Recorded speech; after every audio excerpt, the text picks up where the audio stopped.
Assalamualaikum warahmatullahi wabarakatuh. Om Swastiastu, Salam, Namo Buddhaya, salam sejahtera bagi kita semua. Selamat datang di podcast Rumah Kebangsaan Cipayung Plus, sebuah podcast yang mencoba menghadirkan diskursus publik berkaitan dengan kebangsaan dan keindonesiaan dari kacamata anak muda. Nah, teman-teman, kali ini kita akan membahas satu topik yang saya kira cukup menarik, gitu ya, tentang kotak kosong dan pilkada dan tantangan pilkada 2024. Nah, untuk mengulas topik ini lebih jauh, saya di sini ditemani oleh dua orang tokoh muda Indonesia. Pertama adalah Ketua Umum Himpunan Mahasiswa Buddhis Indonesia, Tung Chandra. Selamat siang, Tung. Siang. Ya, yang kedua adalah Ketua Umum kami, Tung Jundi. Selamat siang, Bu Tung. Siang, cerah sekali hari ini. Bagaimana kabarnya, Tung? Sehat kita. Sehat ya, mudah-mudahan selalu sehat, baik, dan tetap berkarya ya, Tung ya. Ya, itu yang terpenting ya, tetap berkarya. Nah, seperti kita ketahui, Tung, izin 27 November nanti kita akan melaksanakan pilkada di hampir 545 daerah gitu ya, minus Yogyakarta. Nah, setelah kemarin kita melihat proses pendaftaran, ada sekitar 35 wilayah yang calon kepala daerahnya melawan kotak kosong. Ini jadi menarik. Ini seakan-akan fenomena pilkada ini, kotak kosong ini selalu hadir gitu dari 2015, 18, kemudian kemarin terakhir juga ada kotak kosong, dan di 2024 juga tidak terlepas dari juga hadirnya kotak kosong.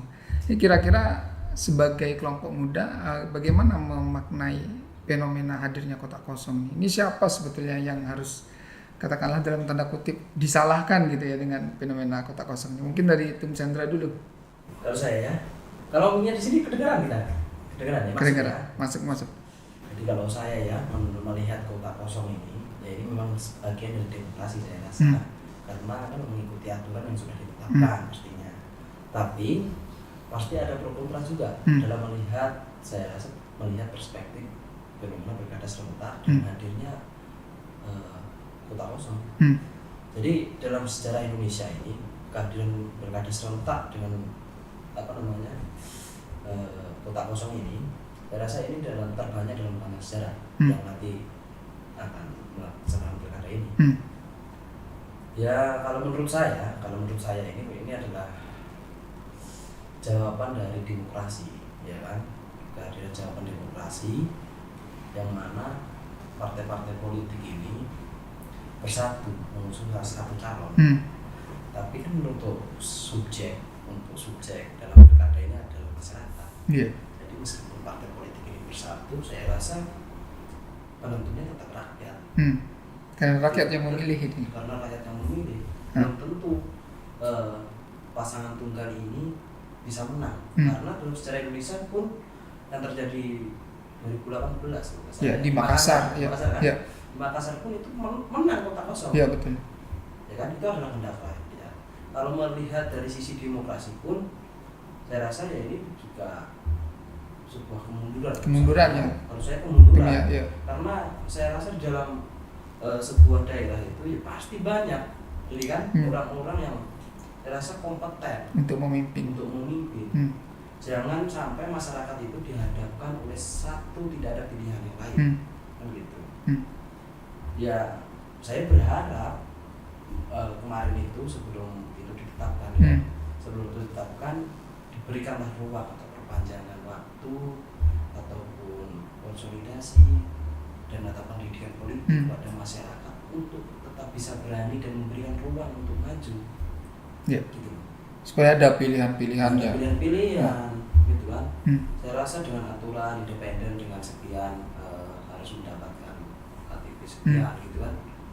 Ya disesuaikan dulu apakah ini memang benar-benar bisa atau enggak. Kan gitu.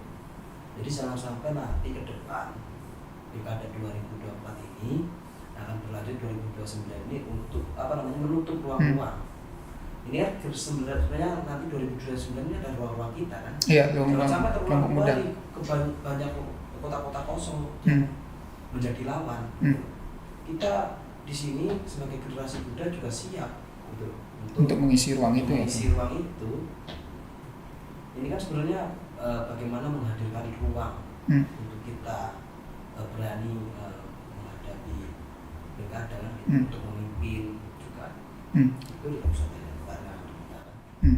Sebetulnya putusan MK kemarin itu memberi angin segar bagi beberapa daerah yang sebelumnya dipastikan kota kosong, kemudian mulai konstelasinya berubah gitu.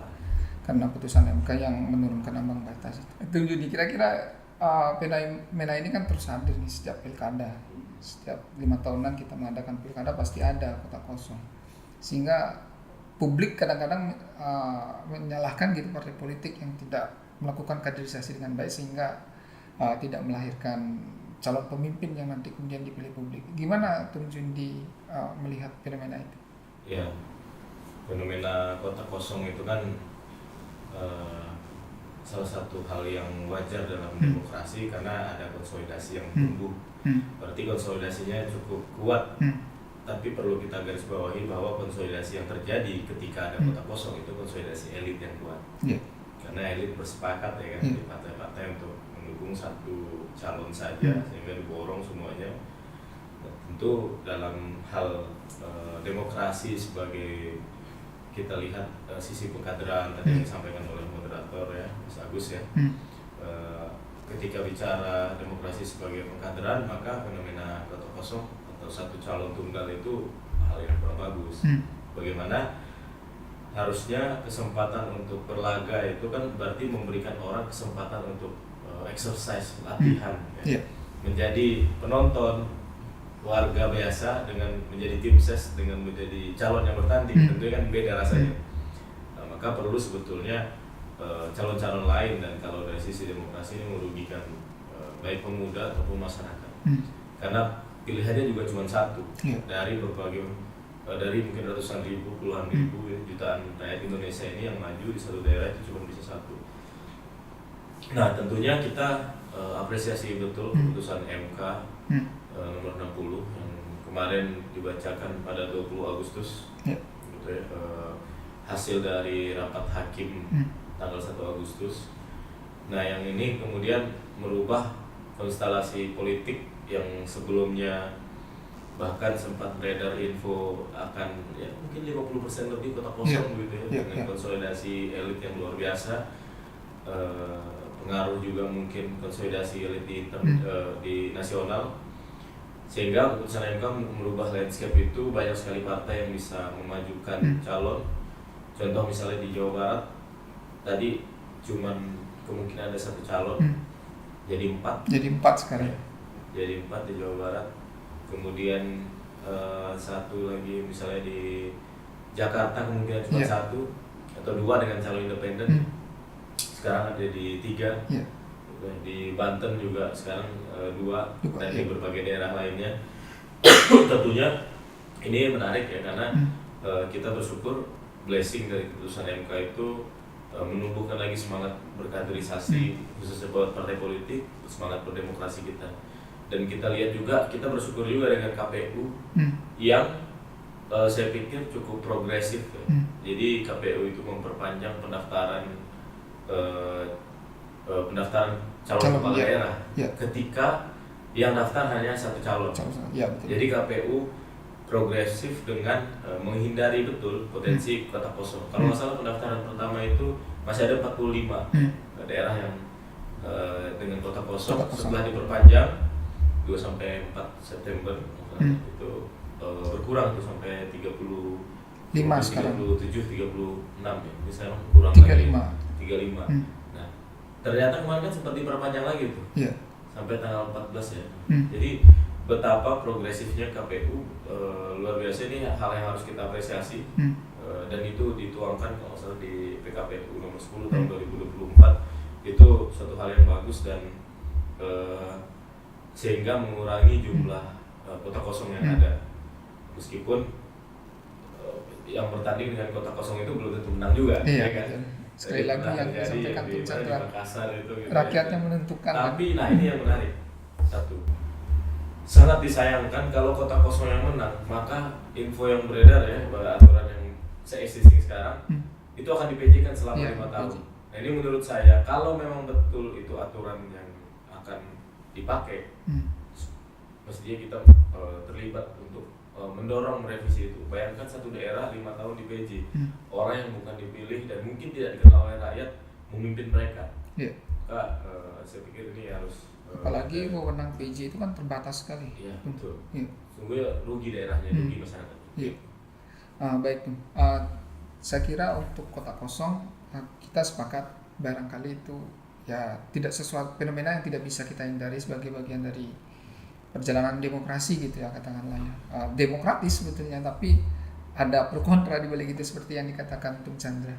Nah, kira-kira kalau ada fenomena kota kosong seperti pilkada nanti, siapa yang sebetulnya dirugikan gitu? Mungkin Tung Chandra. Iya, kalau yang dirugikan itu masyarakat, gitu kan? Karena ya memang betul dikatakan Mas Agus tadi kan.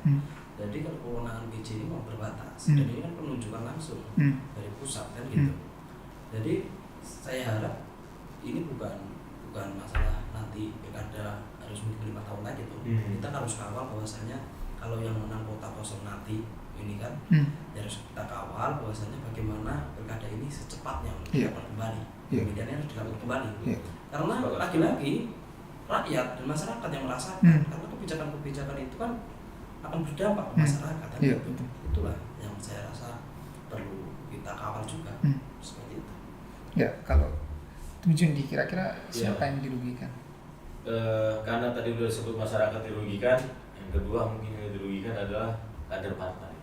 Ya, kader partai yang potensial itu. Bisa dibayangkan salah satu fungsi partai itu kaderisasi politik ya, kita pendidikan politik di sana. Lalu begitu dengan kota kosong, peluang dia untuk melenting lah itu ya, belajar dia kemudian berkontestasi dia itu tertutup.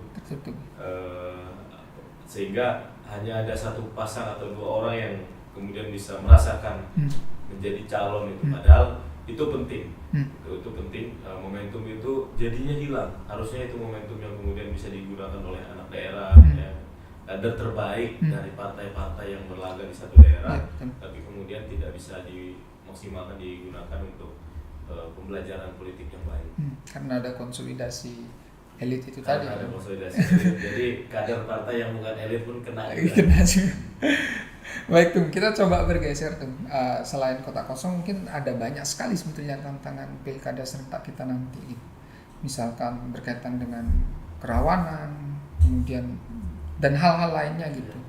Nah, kira-kira dari pemetaan Tung Jundi dan Tung Chandra, ini selain kota kosong, kira-kira apa tantangan kita ke depan nanti untuk menyambut pilkada itu, terutama dari perspektif anak muda gitu. Silakan Tung Jundi. Iya, jadi karena tadi ada fenomena kota kosong, sekarang kita lihat juga ada misalnya fenomena coblos semua calon gitu. Coba kan, nah ini kita juga ada kerawanan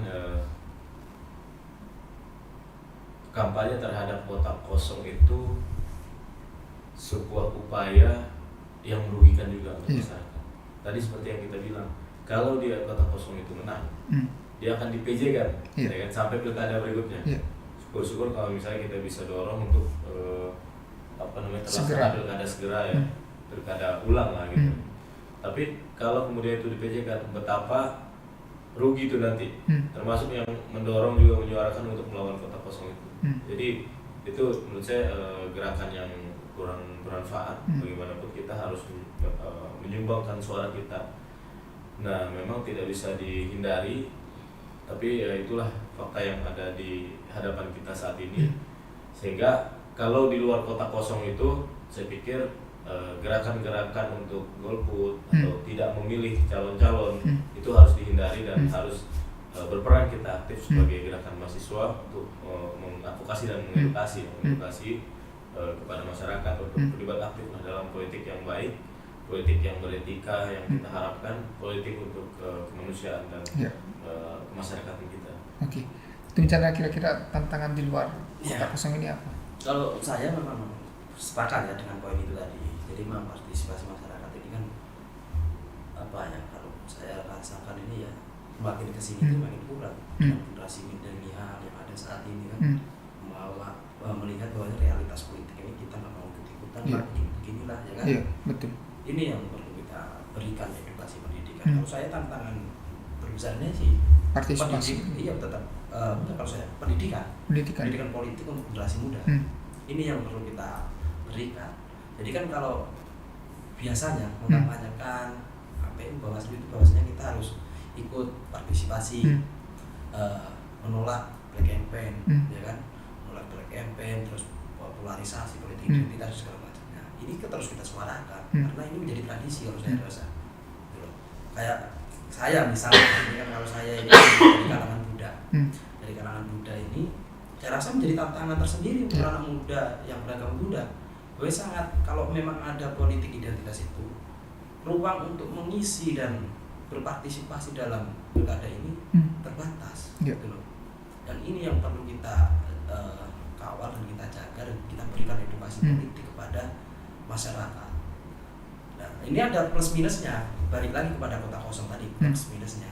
Jadi apakah nanti dengan lawan kota kosong ini masih menggunakan cara-cara yang black campaign, money politik, terus politik identitas masih menggunakan atau enggak? Saya rasa nanti calon-calon yang maju ini harus berani dan tegas, gitu loh. Tidak menggunakan itu. Berani dan tegas ini merupakan edukasi yang nanti diberikan ke masyarakat, dan nanti itu akan dicontoh kepada masyarakat. Kalau saat ini kita lihat memberikan edukasi politik itu kan seminar di hotel-hotel, yaitu kan seminar di hotel-hotel, terus dikumpulkanlah beberapa tokoh. Saya rasa itu nggak masuk. Jadi kalau edukasi politik yang saya rasa itu bisa diterima masyarakat adalah dengan tindakan calon maupun tindakan partai politik itu sendiri. Itulah menjadi tantangan saya rasa. Semakin kesini saya rasa tantangan harus semakin banyak. Jangan sampai seperti money politik dan black campaign dan semacamnya itu menjadi tradisi kita. Kita akan mengurangi partisipasi kita lah dalam pilkada. Dan akan meningkatkan rasa apatis juga dari masyarakat terhadap politik ini. Berkaitan dengan pilkada nanti, pemilih muda tentu akan menjadi pemilih dominan gitu. Kalau kita mengacu pada data Pilpres kemarin, kan pemilih muda adalah pemilih yang terbanyak gitu di antara kelompok-kelompok lainnya. Termasuk juga di pilkada, kemungkinan besar juga pemilih muda ini akan jadi pemilih terbesar juga gitu. Nah, selaku ketua organisasi mahasiswa dan pemuda gitu, kira-kira sejauh mana literasi pemilih muda kita untuk pilkada 2024 agar mereka bisa menjadi pemilih yang bijak dan cerdas dalam memilih gitu. Bagaimana literasinya? Apakah sudah memadai atau belum? Kalau Tung Jimdi melihatnya. Jadi mestinya untuk literasi kepada pemilih muda, kemudian generasi muda, milenial, dan apa itu sudah sangat mudah sebetulnya. Hari ini teman-teman misalnya kita buka Google, terus kita tulis saja biodata caleg Kabupaten A, Dapil B, Dapil 2 misalnya. Atau calon itu kepala daerah. Calon kepala daerah, ya, biodata calon kepala daerah di Kabupaten A, itu akan banyak sekali muncul. Sehingga penting untuk kita. Kenapa? Karena salah satu hal yang paling bisa kita nilai sebelum kita membuat sebuah decision, sebuah keputusan untuk memilih calon kepala daerah adalah bagaimana rekam jejak. Betul. Hari ini kawan-kawan banyak ada calon kepala daerah yang pernah kena pidana.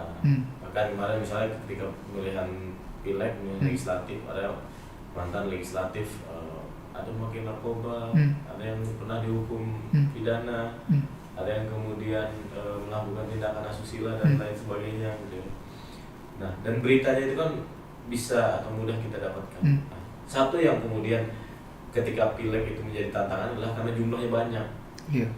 Jadi untuk men-trackingnya mungkin agak sulit gitu. Nah, hari ini ketika pilkada calon yang bertanding itu hanya sedikit, lebih mudah jadi tracking. Lebih mudah, dan kita menghimbau pada generasi muda, kader-kader kita, kader-kader kami dan Hikmah Budi gitu, untuk lebih gesit, lebih serius melakukan tracking kepada rekam jejak calon-calon ini, apalagi kalau misalnya dari calon-calon muda juga. Yeah. Biasanya karena calon muda lebih pengen eksis juga kan sebelumnya, jadi lebih mudah kita temui itu jejak digitalnya yang saya pikir di situ dapat membantu kita untuk memutuskan kepada siapa pilihan kita berlabuh. Oke. Ya, kalau Tum Chandra gimana tuh melihat literasi pemilih kita? Benar yang katakan Bung Juni tadi. Jadi kita itu jangan sampai melihat calon itu dari cover. Kita itu harus lebih mendalam dan lebih mengkaji rekam jejak dari calon-calon yang akan maju pilkada nanti. Gitu. Kalau saat ini kan kita biasanya melihat covernya dari media sosial yang sudah di branding. Ya kan calon-calon itu sudah main TikTok, sidak. Nggak tahu kita di balik kamera yang sebenarnya itu benar-benar sidak atau memang hanya ini kan, ya, hanya formalitas saja kan gitu. Jadi ini harus benar-benar kita harus lebih dalam melihat para calon ini. Nah saya rasa per hari ini dengan kecenderungan pemilih muda yang saya rasa ya belum aktif berpartisipasi, ya masih kurang saya rasa. Nah ini kan tugas kita semua yang tergabung dalam kelompok Cipayung Plus ataupun ormas keagamaan ataupun ormas masyarakat yang organisasi masyarakat itu tugasnya untuk memberikan edukasi kepada kader-kadernya, masyarakat umum, gitu loh, untuk lebih jeli kembali, untuk ikut berpartisipasi dan segala macam. Saya rasa begitu. Baik, barangkali itu karena kita terbatas waktu untuk mengobrol gitu. Tapi sebelum saya tutup, barangkali kita minta closing statement gitu lah dari Tum Jundi maupun Tum Chandra berkaitan dengan kira-kira apa harapan anak muda, kan kita mewakili anak muda ini untuk pilkada serentak 2024 nanti. Dari Tum Jundi dulu. Harapan yang pertama, walaupun sudah tidak bisa diwujudkan, adalah tidak ada kota kosong. Nah, hari ini sudah diketuk, bahkan tanggal 17 ya hari ini kita sudah tes kesehatan sebagian juga, sehingga di beberapa daerah fix akan ada kota kosong. Yang kedua adalah bagaimana kemudian pemuda, generasi pemuda yang mendominasi saat ini dalam daftar pemilih tetap itu DPT itu menggunakan gawainya, ya, smartphone-nya untuk juga menjadi pemilih yang smart lah, pemilih yang cerdas, meneliti rekam jejak calon kepala daerah gitu ya. Kemudian sehingga dia mempunyai banyak sekali pertimbangan untuk memilih yang memudahkan dia berikhtiar untuk dapat berlabuh ya, pilihannya di calon yang terbaik. Dan tentunya kesadaran kita sebagai organisasi ini kadang-kadang memilih pemimpin yang baik adalah kesadaran ideologis. Artinya udah kalau anak organisasi, kalau KP ya udah bisa, udah ngerti lah cari rekam jejak gitu ya. Kemudian udah terbiasa berdiskusi, diskursus terkait dengan perbedaan pendapat. Nah, tapi ini harus dibangun juga oleh seluruh gerakan, oleh Cipayung Plus sebagai kesadaran gerakan. Bagaimana kesadaran gerakan ini seluruh kader-kader kita yang ada ini kita gerakkan dan tergerak untuk melakukan pencerdasan dan edukasi politik di masyarakat, sehingga ke depan selain tidak ada lagi kota kosong yang kita bayangkan, yang kita harapkan, tapi juga muncul figur-figur muda yang punya pengalaman dan lahir dari gerakan, bukan hanya lahir dari ruang-ruang hampa dalam demokrasi di Indonesia. Baik, kira-kira bagaimana? Kalau saya ya, jadi saya ini kalau biasanya kan pergi ke daerah-daerah, kalau pergi ke daerah-daerah itu pasti ngobrol. Karena saat ini momentum politik, pasti ngobrolnya politik. Jadi kadang itu anak muda kalau nongkrong samperin gitu, biasanya kalau aku nyetuk soal politik ini, aduh ngapain sih bicara politik kan gitu. Nah ini yang kita harus berikan pemahaman kepada teman-teman, kepada masyarakat bahwasanya kita itu sebagai generasi muda jangan sampai apatis dengan politik, karena dengan politik itu kita itu dapat memberikan kebermanfaatan bagi semua orang. Jangan melihat politik itu sebagai perspektif yang kotor, tabu dan negatif segala macamnya.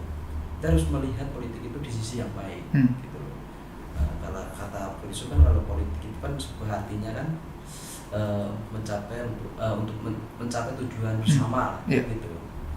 Jadi setiap kegiatan kita dari bangun tidur sampai tidur lagi itu ditentukan oleh kebijakan politik. Gitu. Jangan sampai kita itu tabu dengan politik. Kita itu nanti kalau memang sudah bisa berpartisipasi politik, itulah kegunaan kita sebagai warga negara, kebermanfaatan kita sebagai negara untuk memberikan kontribusi, memberikan peluang kebijakan yang bagus untuk kebermanfaatan masyarakat. Mungkin itu ya. Baik, teman-teman, demikian closing statement dari Ketum Chandra dan Ketum Jundi. Closing statement tersebut juga mengakhiri obrolan kita pada hari ini. Sebagai bentuk dukungan, jangan lupa like dan subscribe podcast Rumah Kebangsaan Cipayung Plus dan tunggu episode-episode berikutnya. Saya tutup dengan jargon kebangsaan kita, Merdeka. Merdeka. Ya. Terima kasih.